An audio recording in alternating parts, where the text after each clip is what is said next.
आप वो मोदी को कितना नचाओगे?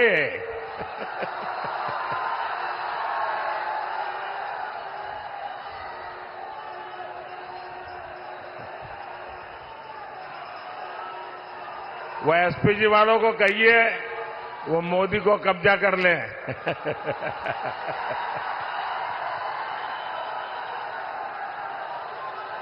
लेकिन बढ़िया बना के लाए हो आप।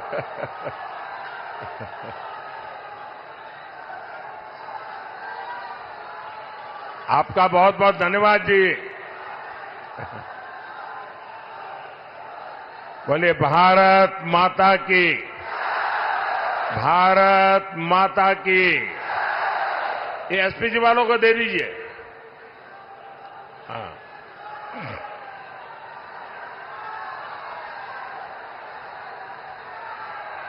जय श्री राम,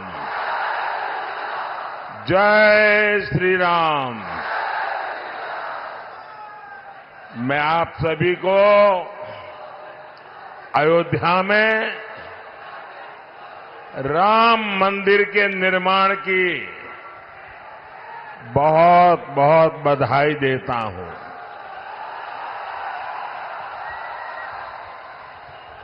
पांच सौ वर्षों के बाद हमारा इंतजार समाप्त हुआ।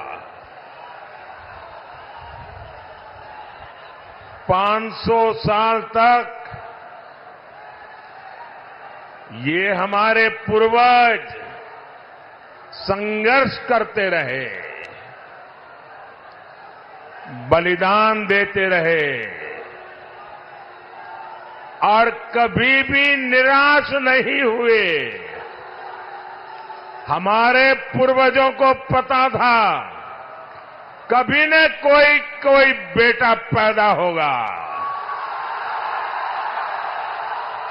कभी तो कोई बेटा पैदा होगा जो 500 साल के इंतजार को परिपूर्ण करके भगवान राम मंदिर। और साथियों, इंतजार सिर्फ राम जी का ही थोड़ा था, सीता मैया का भी तो था और हमारे मिथिला के भी तो था। हम अपने जीवन काल में ये शुभ समय देख रहे हैं। ये विश्वकर्मा भक्त आप नीचे रखो, पीछे लोग देख नहीं पाते। मैंने आपको देख लिया, सुखी रहो।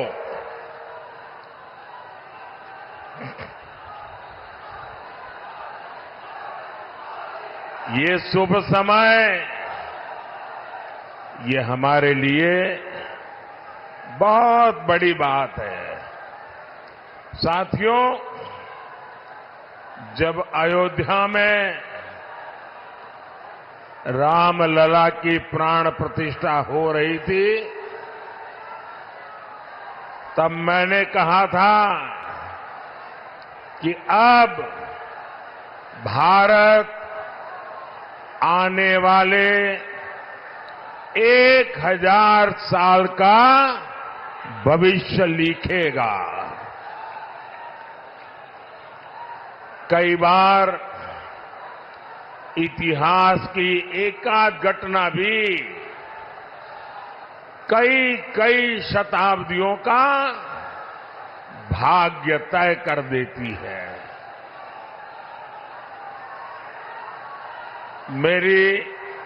मेरी आप सबसे प्रार्थना है, देखिए जगह छोटी पड़ गई है, मैं जानता हूं आपको तकलीफ हो रही है।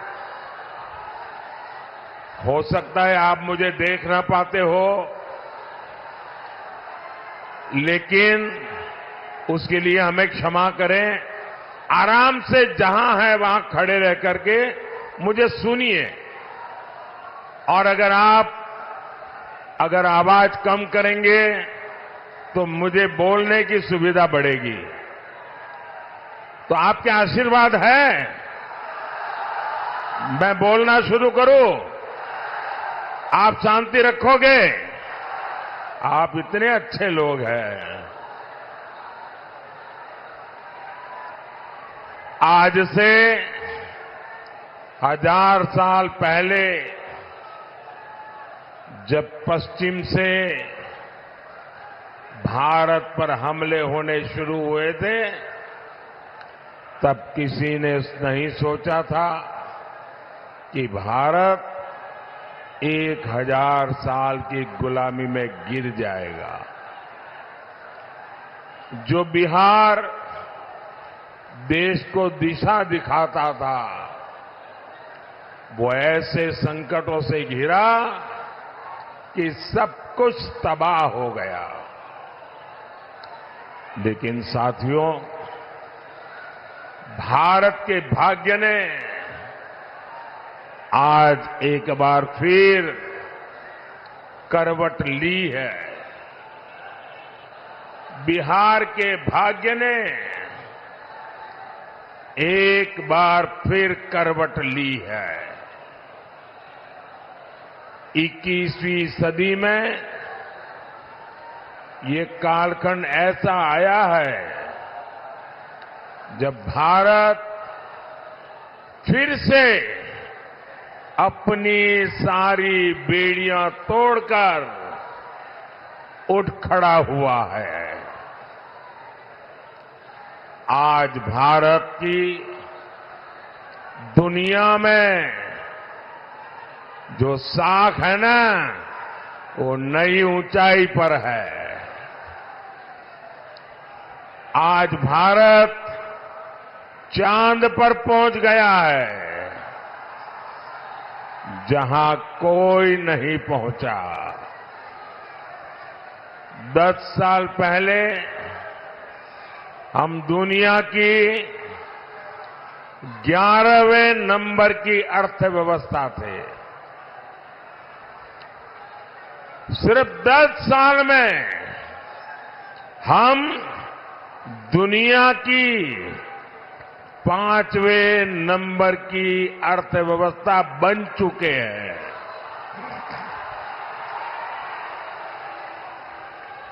आपको कोरोना का समय याद होगा। 100 साल का इतना बड़ा संकट आया था। पूरी दुनिया सोचती थी भारत तो गया, भारत तो बर्बाद हो जाएगा, दुनिया भी बर्बाद करेगा। सब सोच रहे थे कि अब क्या होगा। लेकिन उस समय भारत ने दिखाया कि भारत का सामर्थ्य क्या होता है। भारत उस संकट से निकला, दुनिया को भी राह दिखाई। लेकिन साथियों, उस इतने बड़े संकट में बिहार के लोगों के साथ कांग्रेस और इंडी गठबंधन वालों ने जो किया, वो मैं कभी नहीं भूल सकता। दिल्ली में इंडी गठबंधन की सरकार थी, महाराष्ट्र में इंडी गठबंधन की सरकार थी, और इन लोगों ने बिहार के लोगों को उस संकट काल में वहां से साजिश करके भगा दिया, वापस भेज दिया था। मेरे बिहार के नौजवानों को, मेरे बिहार की बेटियों को दिल्ली से इंडी गठबंधन की सरकार वालों ने भगाया था। महाराष्ट्र से इंडी गठबंधन वालों ने, सरकार ने भगाया था। मैं जरा बिहार के नौजवानों को पूछना चाहता हूं, जिन्होंने आपके साथ ये जुल्म किया, क्या उन्हें माफ करेंगे? क्या इस चुनाव में हिसाब चुकता करेंगे कि नहीं करेंगे? बिहार के लोगों को बसों में बिठाया गया और बीच रास्ते छोड़ दिया गया। और आज यही इंडी गठबंधन के लोग आपसे वोट मांगने आ रहे हैं। क्या आप इंडी गठबंधन का इतना बड़ा गुनाह माफ करेंगे क्या? माफ करेंगे क्या? माफ करेंगे क्या? भाइयों बहनों, मैंने इस चुनाव में अगले 5 साल के लिए विकास का रोड मैप दिया है।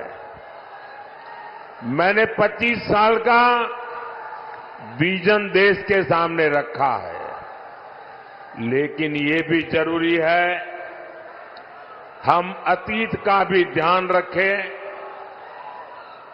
जैसे एक शहजादे दिल्ली में है, वैसे ही एक शहजादे पटना में भी है। एक शहजादे ने बचपन से पूरे देश को और दूसरे शहजादे ने पूरे बिहार को अपनी जागीर समझा है। इन दोनों शहजादों के रिपोर्ट कार्ड एक जैसे ही हैं।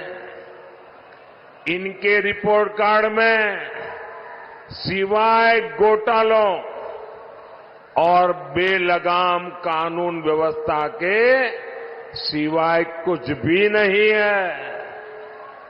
याद कीजिए कैसे बिहार में अपहरण उद्योग चलता था, कैसे बड़े बड़े घोटालों से बिहार के खजाने को लूटा जाता था, कैसे शाम होते ही हमारी बहन बेटियां घर से निकलने में डरती थी, कैसे नौकरी देने के पहले जमीन लिखवा ली जाती थी। साथियों, आज नीतीश जी के नेतृत्व में एनडीए सरकार बिहार के विकास के लिए दिन रात काम कर रहा है। हमारी प्रेरणा कर्पूरी ठाकुर है, जिन्हें कुछ समय पहले भारत रत्न देने का सौभाग्य हमें मिला है।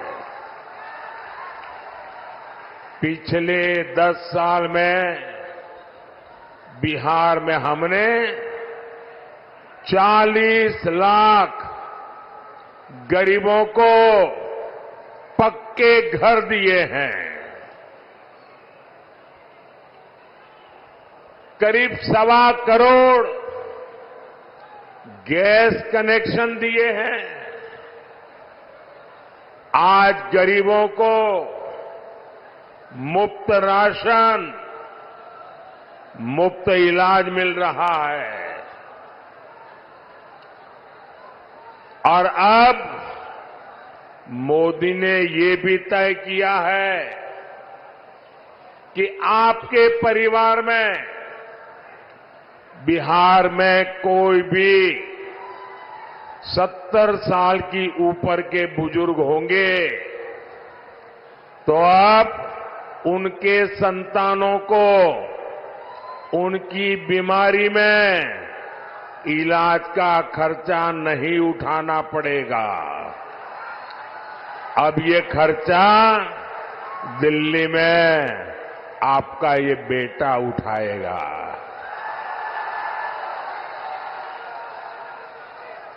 70 साल के ऊपर के हर बुजुर्ग को 5 लाख रुपए तक मुफ्त इलाज मिलेगा।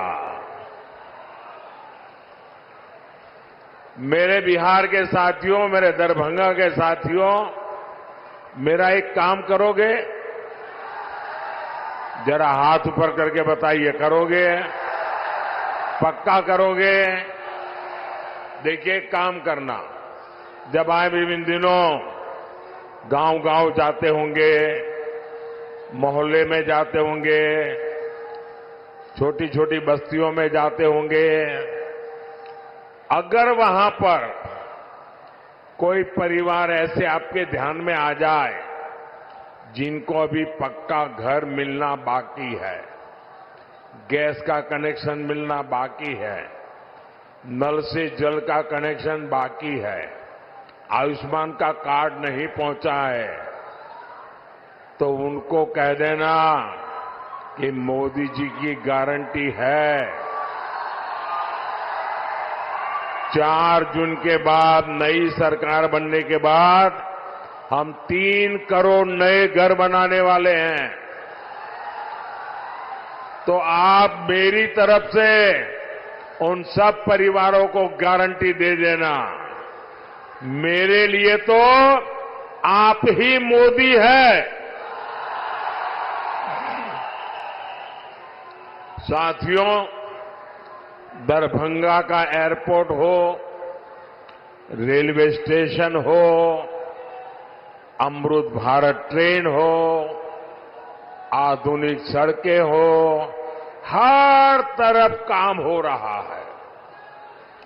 दरभंगा एम्स की अड़चनों को भी दूर किया जा रहा है। साथियों, जब विकास की बुनियाद मजबूत होती है, तभी उद्योग और रोजगार पैदा होते हैं। यहां दरभंगा में आईटी पार्क भी बना, जिससे युवाओं के लिए नए अवसर पैदा होंगे। मिथिला में मखाना, लीची और आम खूब होता है। अच्छी सड़कों और इंफ्रास्ट्रक्चर से इसका एक्सपोर्ट दुनिया भर में बढ़ेगा।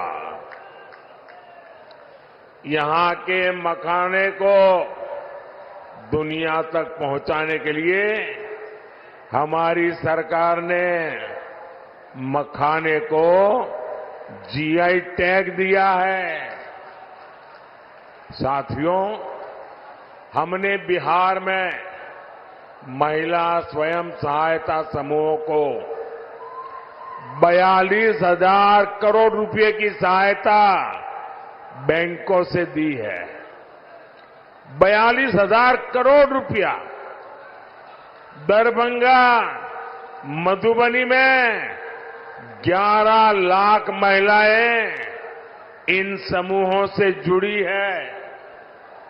दरभंगा में इन बहनों ने शिल्प ग्राम की शुरुआत भी की है। और आपकी मधुबनी की पेंटिंग का प्रचार तो खुद मोदी पूरी दुनिया में करता रहता है। आज आगे बढ़ती हमारी बहनों की ये खुशी, यही मोदी को मेहनत करने का हौसला देती है।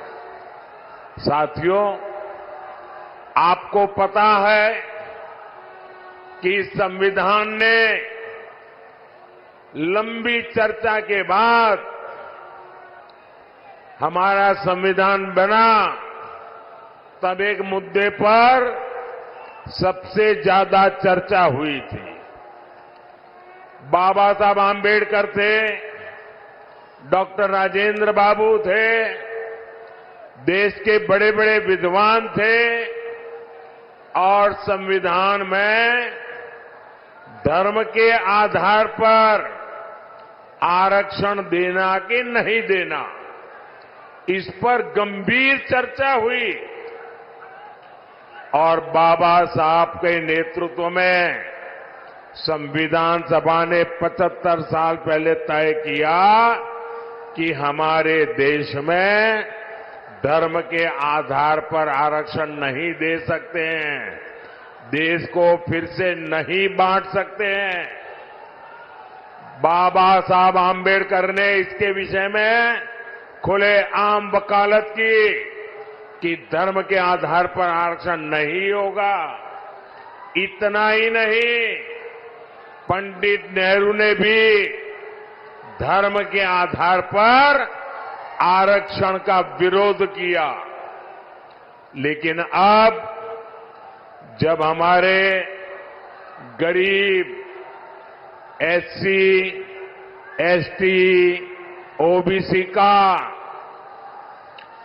कांग्रेस से मोहभंग हो गया है, तो कांग्रेस नेहरू जी की भावना के खिलाफ जा रही है, बाबा साहब आम्बेडकर के पीठ में छुरा भोंक रही है, संविधान को तोड़ने मरोड़ने में लगी है। कांग्रेस लगी हुई है कि ओबीसी कोटे को कम करके धर्म के आधार पर उसमें से डाका डाल के मुसलमानों को आरक्षण दे दिया जाए। दलितों के आरक्षण में से डाका डालो, आदिवासियों के आरक्षण में से डाका डालो, और कांग्रेस की साजिश में आरजेडी भी कंधे से कंधा मिलाकर चल रही है। 2007 में बिहार के शहजादे के पिताजी ने मुस्लिमों को ये आरक्षण में से निकाल करके कोटा देने की बात कही थी। रेल मंत्री के रहते हुए उन्होंने रेलवे अधिकारियों को कहा था कि मुस्लिमों के लिए कोटे का इंतजाम किया जाए। सोचिए, ये एससी, एसटी, ओबीसी का आरक्षण छीनकर को मुस्लिमों को देना चाहते हैं। आप मुझे बताइए, धर्म के आधार पर ओबीसी, एससी, एसटी आरक्षण अगर कटेगा तो यादव, कुर्मी, इन समाज का हक भी बचेगा क्या? सब कुछ खत्म हो जाएगा। पासवान, मुसहर, रविदास, दानुक समाज के हक पर ये डाका डालने में उसकी फिराक में है। साथियों, मैं पिछले 12 दिनों से कांग्रेस को और उनके चट्टों-पट्टों को आरक्षण के मुद्दे पर चुनौती दे रहा हूं। मैंने उनसे कहा है, मैंने लिखित में मांगा है कि इंडी गठबंधन धर्म के आधार पर एससी, एसटी, ओबीसी का आरक्षण छीन करके मुसलमानों को नहीं देंगे।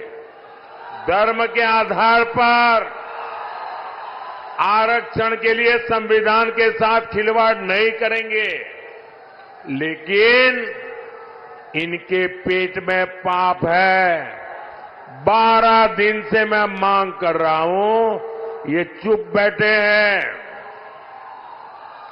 साथियों,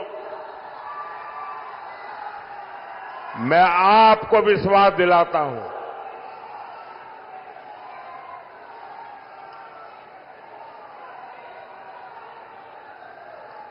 मैं आपको विश्वास दिलाता हूं, जब तक मोदी जिंदा है, जब तक मोदी जिंदा है, एससी, एसटी, ओबीसी के आरक्षण पर कभी भी मैं खिलवाड़ नहीं करने दूंगा। साथियों, मैंने जब से कांग्रेस आरजेडी के इरादों को बेनकाब किया है तो ये लोग बौखला गए हैं। अब आरजेडी ने ये गिनना शुरू कर दिया है कि सेना में कौन हिंदू है, कौन मुसलमान है, यही इनका असली चेहरा है। ये लोग समाज को बांटने के लिए, देश की एकता तोड़ने के लिए कुछ भी कर सकते हैं। मां भारती की रक्षा के लिए जो सीने पर गोली खाता है वो पहले भारतीय होता है। और ये आरजेडी के लोग उसे हिंदू मुसलमान की नजर से देखते हैं। मैं जरा हिंदू मुसलमान का बंटवारा करने वालों को पूछना चाहता हूं, क्या अब्दुल हमीद जी को हम इस सिर्फ इसलिए याद करते हैं क्योंकि वो मुसलमान थे? देश को इस दिशा में ले जाएंगे ये लोग। यही लोग सर्जिकल स्ट्राइक पर सवाल उठाते हैं, एयर स्ट्राइक पर सवाल उठाते हैं। यही लोग आर्मी चीफ को गाली देते हैं। आखिर किसको खुश करने के लिए किसके इशारे पर ये बोला जाता है? देश सब देख रहा है, जनता है, सब कुछ जानती है। देशवासी सब देख रहे हैं।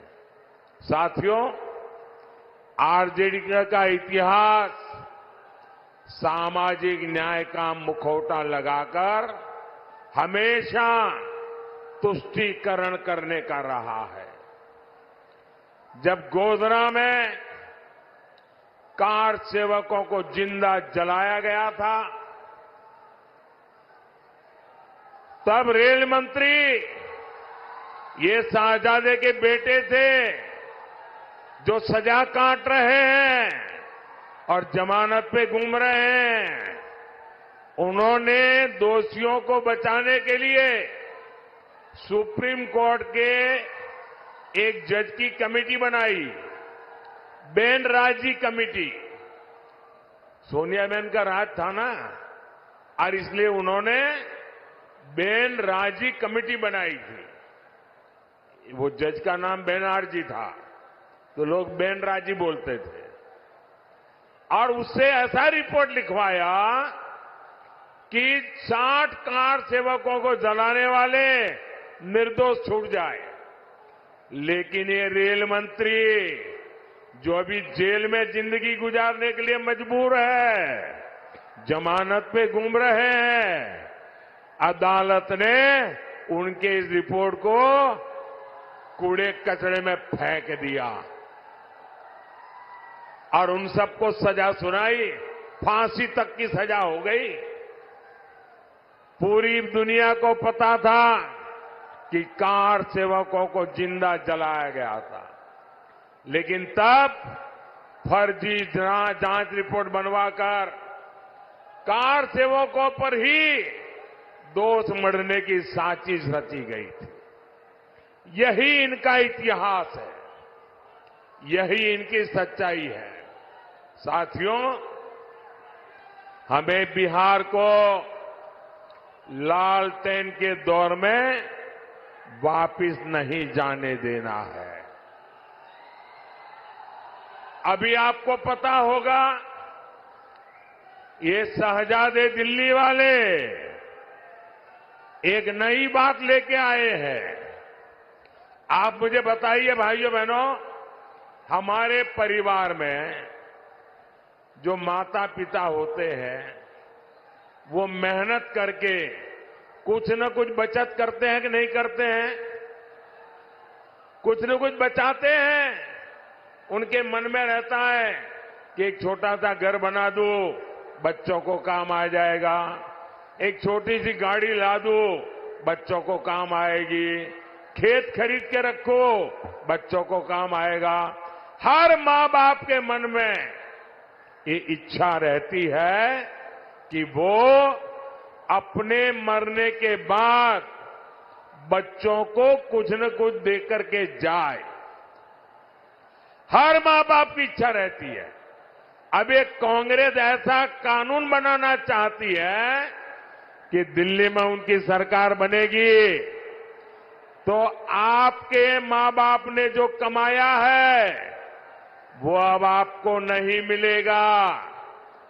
आपके पिताजी अपना 10 एकड़ का खेत होगा तो आपको नहीं दे पाएंगे। 2 घर है तो नहीं दे पाएंगे।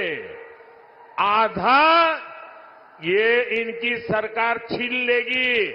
55% विरासत पर टैक्स लगाने का ये फतवा लेकर के आना चाहते हैं।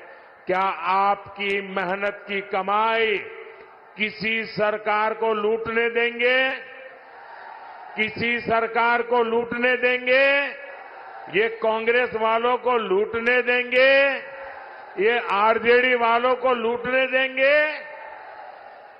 और इसलिए भाइयों बहनों, आपका भविष्य बचाने के लिए, आपके बच्चों का भविष्य बनाने के लिए 7 मई को जंजारपुर में जेडीयू से प्रत्याशी श्री रामप्रीत मंडल जी आए हैं।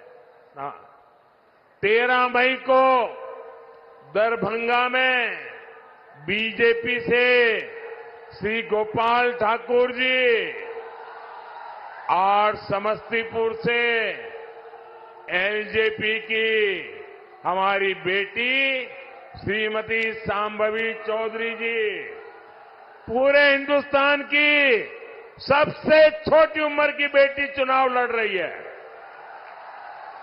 आप सब आशीर्वाद दीजिए। ये हमारी बेटी तो जीतनी ही चाहिए। 20 मई को मधुबनी में बीजेपी के श्री अशोक कुमार यादव जी को, ये हमारे इन सभी साथियों को भारी संख्या में वोट दीजिए। और जब आप उनको वोट देंगे ना तो ये वोट सीधा सीधा मोदी के खाते में जाएगा। मोदी को मजबूती मिलेगी और मोदी मजबूती से आपकी 5 साल और सेवा करेगा। तो घर घर जाएंगे, ज्यादा से ज्यादा मतदान करवाएंगे। पहले मतदान फिर जलपान, ये पक्का करेंगे। अच्छा, मेरा एक काम करेंगे, जरा हाथ ऊपर करके बताइए, करेंगे? मेरा काम करेंगे। यहां से जाने के बाद हर घर जाना, घर घर जाकर के कहना कि अपने मोदी जी दरभंगा आए थे और मोदी जी ने आपको प्रणाम कहा है। थैंक यू फॉर वॉचिंग दर्पण 24 न्यूज। खबर को सबसे पहले पाने के लिए YouTube पर देख रहे हैं तो सब्सक्राइब करें, Facebook पर देख रहे हैं तो फॉलो करें। कमेंट्स में अपनी राय या अपने आस पड़ोस में समस्या हमें बताएं। हमें सपोर्ट करने के लिए लाइक और शेयर अवश्य करें। धन्यवाद। थैंक यू फॉर वॉचिंग दर्पण 24 न्यूज। खबर को सबसे पहले पाने के लिए YouTube पर देख रहे हैं तो सब्सक्राइब करें, Facebook पर देख रहे हैं तो फॉलो करें। कमेंट्स में अपनी राय या अपने आस पड़ोस में समस्या हमें बताएं। हमें सपोर्ट करने के लिए लाइक और शेयर अवश्य करें। धन्यवाद।